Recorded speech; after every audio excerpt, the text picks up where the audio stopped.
Emil, alam mo, tuwing bisperas ng Pasko at bisperas ng Bagong Taon, pinakamaraming bumibili ng lechon dito sa La Loma, Quezon City.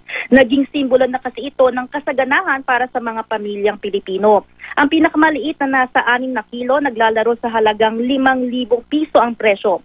Nasa 15,000 piso pataas naman ang mas malalaki na may bigat na 25 kilos pataas. Level up ika nga, Emil, ang Noche Buena kapag may lechon, kaya't pumalakihan ng salo-salo at kaya naman ng budget, hindi ito nawawala sa hapagkainan. Pwede rin namang kilo-kilo lang ang bibilhin kung kaunti lang naman ang magsasalo-salo. 800 pesos ang 1 kilo.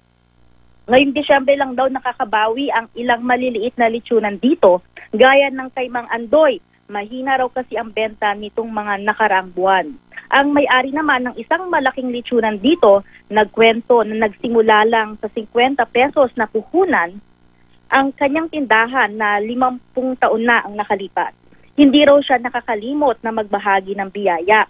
Nakaugalian na raw ni Aling Lila na mamigay ng lechon sa mga mahihirap na pamilya sa lugar.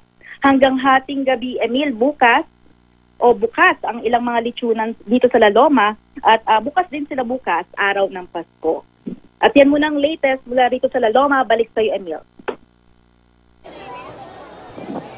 Lay, please, isang katanungan lamang sa pakikipag-usap mo sa mga tindero ng lechong baboy, lechong baka. Kumpara noong nakaraang taon, kamusta naman benta ngayong 2018? Ang sinasabi nga nila, Emil, tuwing Paskong araw, parang napapansin nila na taon-taon medyo humihina.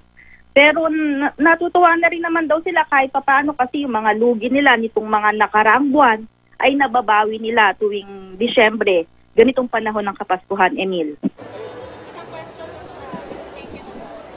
Mula sa La Loma, Quezon City, maraming salamat. Happy Christmas. Lay Alves.